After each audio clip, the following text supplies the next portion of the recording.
మరియు ప్రియమైన విద్యార్థులు అంటే ఎప్పటికీ విద్యార్థినులు అంటున్నారు అనుకోవద్దు. ఎప్పటికీ మనిషి జీవితకాలం ఏదో ఒకటి నేర్చుకోవాల్సి వస్తుంది. మనం ఎప్పటికీ విద్యార్థులమే, మాతోని సహా. ఇంకొకటి, ఈ స్కూలుకు నాకు మీకు ఈ స్కూలుకు ఎలాంటి అనుబంధం ఉందో, ఒక ఉపాధ్యాయునిగా నాకు వీళ్లకు ఈ ఉపాధ్యాయులకు ఎలాంటి ఈ స్కూల్కు సంబంధం ఉందో నాకు ఇరువైపుల నుంచి ఆ సంబంధం. నేను 5వ తరగతి నుంచి 10వ తరగతి వరకు మీరెన్ని సంతోష సమయాలు అనుభవించారు, ఎన్ని దెబ్బలు తిన్నారు, ఎన్ని బాధలు పడ్డారు, అవన్నీ ఎంత ఆనందంగా గడిపారు, ఎన్ని ఆటలు, అవన్నీ నాకు అనుభవంలో ఉన్నాయి. అందుకే ఈ స్కూల్ అనేటువంటిది నన్ను తీర్చిదిద్దింది, మిమ్మలను తీర్చిదిద్దింది, తర్వాత భవిష్యత్తు వాళ్ళను కూడా తీర్చిదిద్దుతుంది. అందుకోసము నేను ఇక్కడనే చదువుతున్నాను 5వ తరగతి నుంచి 10వ తరగతి. మొట్టమొదటిసారిగా ఇవాళ నేను ఈ కార్యక్రమాన్ని మీరందరూ కండక్ట్ చేస్తున్నందుకు నేను చాలా మిమ్మల్ని అభినందిస్తున్నాను. ఈ సమయం ఎటువంటిదంటే మనిషికి అనుబంధాలు లేని సంబంధం డబ్బే. భూగోళం అంతా ఈ సిరి చుట్టే తిరిగినట్టు డబ్బు చుట్టే మనుషులు తిరుగుతున్నారు.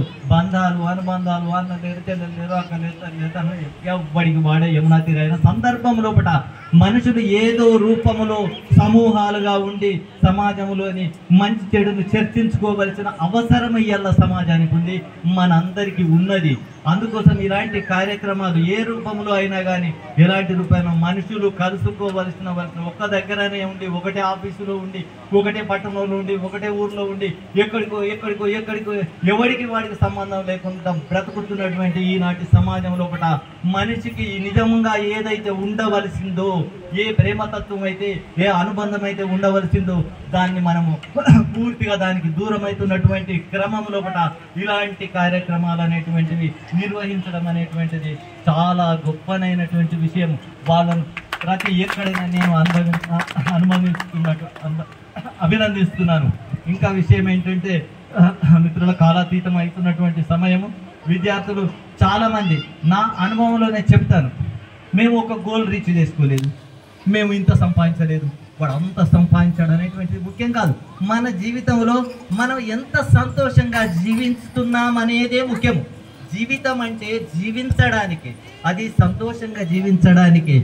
ఎన్ని కోట్లు సంపాదిస్తున్నావు, ఎంత డబ్బు సంపాదిస్తున్నావు అని కాదు, మన కుటుంబంతో, మన తల్లిదండ్రులతో, మన భార్యతోని, మన పిల్లలతోని మనం ఎంత సంతోషంగా జీవితాన్ని హృదయపూర్వకంగా వాళ్ళ హృదయాలు మన హృదయాలుగా మనం ఎంత సంతోషంగా జీవిస్తున్నాం అనేటువంటిదే ముఖ్య విషయం. ఇక గోల్ విషయం నాకు వచ్చినట్టుంటే, గోల్ అనేటువంటిది ఎప్పుడైనా పెట్టుకోవచ్చు. నేను ఒక గోల్ పెట్టుకున్నాను, ఇప్పటికి 45 సంవత్సరాలు నా వయసు. నాకు ఎప్పటి నుంచి ఉండే, చిన్నప్పుడు క్యాషియో ఒకటి కొనుక్కున్నాను. అతి కష్ట సమయంలో కూడా, చాలా కష్ట సమయంలో నా జేబులో డబ్బులు లేకుండా ఆడట్లో మెల్లమెల్ల ఒక క్యాషియో కొను, అది ఇప్పటి వరకు అలాగే పడిపోయినది. ఎందుకు? నేను కూడా మీలాంటి కుటుంబంలోనే, ఇంకా మీకు ఎంతో భూములు ఉన్నాయి, మాకైతే ఏమీ లేదు. ఒక గుడి, మా నాయన, మేము కుటుంబం, మాకేం లేదు. ఆ గుడి మీద కూడా అటువంటి పరిస్థితుల్లో కూడా నేను ఒక క్యాషియో కొనుక్కున్నాను. ఎట్లా మరి? అది అట్లనే పడి ఉన్నది. దాన్ని నేర్చుకోవాలంటే మనకేమొస్తుందో, గురువు కావాలి, ఫీజు కావాలి, సమయం కావాలి, అన్నిటినీ. ఇప్పుడు నేను ఇక్కడ ఎందుకున్నానంటే, ఇక్కడ సంతోషంగా గడపాలి నా జీవితం. మా పిల్లలందరూ ఎక్కడో కూడా సెట్ అయిపోయింది, హాయిగా ఉన్నారు. వాళ్ళ జీవితాలు వాళ్ళు డిస్టర్బ్ చేయడం ఎందుకు? ఇక్కడ మనకంటే ఇంకా లైఫ్ ఉన్నది. 65 సంవత్సరాలన ఇంకా లైఫ్ ఉన్నదని నేను అనుకుంటున్నాను. ఈ సందర్భంగా ఆలస్యమైన ఒక చిన్న కథ చెప్తాను, ఎవరు కొంత ఏమనుకోవద్దు. ఏంటంటే, సోక్రటీస్ అనేటువంటి ఓకే సరే, ఎందుకంటే ఇక మనకు ఇక పిల్లలను చూడంగానే అన్ని ప్రపంచాన్ని మర్చిపోవడము, ఆకలి దప్పులను మర్చిపోవడం అవసరం. సభా సందర్భం అది సోక్రటీస్ను ఉరిదీస్తున్నారు. సోక్రటీస్ ఎవరో ఒక మహాతత్వవేత్త, ఆయనను విషం తాగేసి చంపించాలి. సామాజిక తత్వవేత్తలు ఇవాళ దేశం అంతా సామాజిక తత్వవేత్త, సమాజానికి ఎవరైతే పనిచేస్తున్నారో వాళ్ళందరికీ నిర్బంధమే అనేటువంటి పరిస్థితుల్లో ఉన్నాం. అయితే అతన్ని జైల్లో పెట్టారు. తెల్లారే అతన్ని ఉరికి పంపించాలి, ఉరి వేయాలి అనే సందర్భంలో ఆయన జైల్లో కూర్చుంటుంటాడు. బయట దూరంలో ఎవడో ఒక బిచ్చగాడు ఒక చిన్న వాయించేది ఉంటుంది కదా, దాన్ని దాన్ని ఏమంటారు ఇట్లా గీ గీ అని వాయించేది ఉంటుంది కదా, దాన్ని వాయిస్తున్నాడు, అద్భుతంగా పాట పాడుతున్నాడు అనమాట. ఇక్కడ బటన్ చెప్పాడు, ఒక్కసారి అతన్ని నా దగ్గరికి పిలిపించారా అని అడిగాడు సూత్రుడు. అడగగానే అతను బటుడు అనుకున్నాడు, సరే వీడు రేపటి అయితే ఉండేటోడు కాదు, పాపం వీని కోరిక ఎందుకు కాదనాలని చెప్పేసి అతన్ని పిలిపించాడు. తర్వాత ఎట్లా వాయిస్తావు ఏంటి ఇది ఇటు ఇట్లా వాయించాడు. కొద్దిసేపటికి తను దాన్ని వాయించడం మంచిగా కొద్దిగా పాట పాడడం నేర్చుకున్నాడు. కొంతసేపు వాయించాడు, వాడికి ఇక్కడ అయిపోయాడు. ఇక్కడ ఉన్నటువంటి భటుడికి హనుమాన్ సరే వీడికి ఎందుకు ఇది తెల్లారు దాచిపోతాడు, తెల్లారితే ఉదయవలసిందే కదా అని ఆయన అడుగుతాడు.